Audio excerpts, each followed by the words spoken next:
ውጤቱኛ ጋር መቀመጥ ስለሌለበት ላመጣ ሄጂ ነው። እሺ አሁን ውጤቱን ንገረን። እኔ ውጤቱን መናገር አልችልም። ለምን? እንግዲህ እንደምታዩት ውጤቱ የታሸገ ነው። ስለዚህ ቤታችሁ ወስዳችሁ ማየት ትችላላችሁ።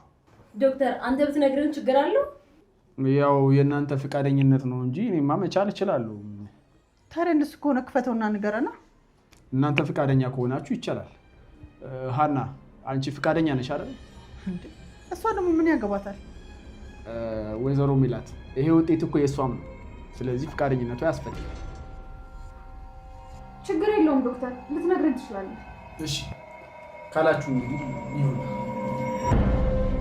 መጨረሻም እንግዲህ ውጤቱ የደን ምርመራ ውጤት ታወቀ። እንግዲህ የወይዘሮ ሜላት ልጅ እርግብ ነች ወይንስ ደግሞ ሀና ነች?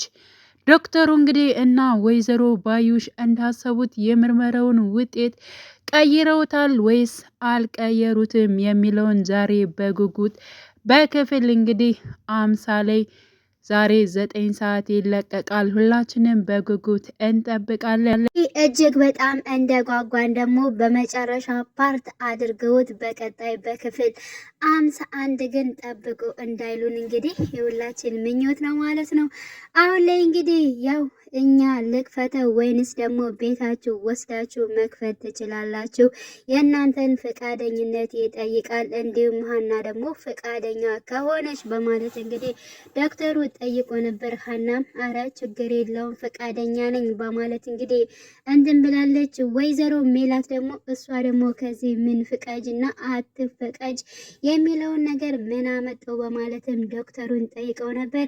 ይህ ምርመራ እኮ የእሷም ጭምር ነው፣ ስለዚህ ይመለከታታል፣ ፍቃዷንም እንጠይቃለን በማለት እንግዲህ ዶክተሩም ጠይቋል ማለት ነው። ወይዘሮ እንግዲህ የወይዘሮ ሜላት እናትም ከዚያው ላይ ተገኝተዋል ውጤቱን ለማዳመጥ። እንግዲህ መስፍኔ ቢገኝ እጅግ በጣም አሪፍ ነበር። ምክንያቱም ከሀና ጎን እና እንዲሁም ደግሞ ዶክተሩ ሊጠረጥረው ይችል ነበር። መስፍኔ አለመኖሩ እኔ እጅግ በጣም እንትን ብያለሁ ማለት ነው፣ ቀረ ብሎኛል። ምክንያቱም ቢኖር እጅግ በጣም አሪፍ ነበር፣ በዚህ ሰዓትም መገኘትም ነበረበት።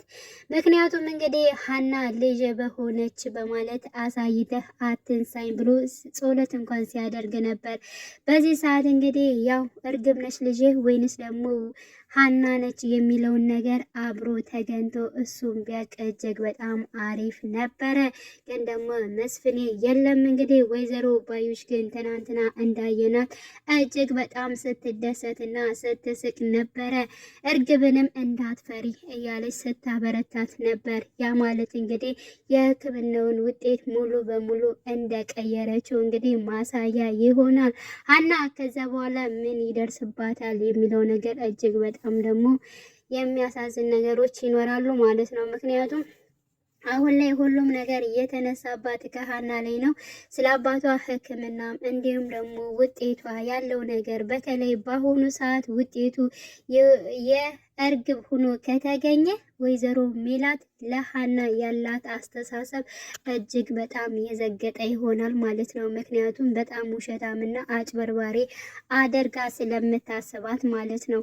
እና ከዚህ ላይ ያው የደኔው ምርመራ ስትቀበል ቢያንስ እንኳን ሌላ ነገር እንዳታደርጋ ሰላምዬም ብትኖር እጅግ በጣም አሪፍ ነበር። ብቻ ግን ለሀና ወሳኝ የሆኑ ሰዎች አብረውን አላየናቸውም። ቢኖሩ በጣም ቆንጆ ነበር ብዬ አስባለሁኝ። እና እንግዲህ ሁላችንም በጉጉት እንጠብቃለን። በያላችሁበት ሰላማቸው የብዛልኝ። እንግዲህ ዛሬ 9 ሰዓት ነው የሚለቀቀው፣ 10 ሰዓት አይደለም። ከሁል ጊዜው 1 ሰዓት አስቀድመው 9 ሰዓት ይለቁታል ማለት ነው። ውድ የቻናሌ ተከታታዮች ቤተሰቦች በያላችሁበት ሰላማቸው የብዛልኝ። ለቤቴ አዲስ ይሆናችሁ የደውል ምልክቱን በመጫን ቤተሰብ ይሁኑ። ያው የእነሱን ቻናል እንደተለቀቀ እንግዲህ ሼር አደርግላችኋለሁ ማለት ነው። ኮሚቴ ላይ በያላችሁበት ሰላማችሁ ይብዛልኝ። መልካም ጊዜ ተመኘውላችሁ።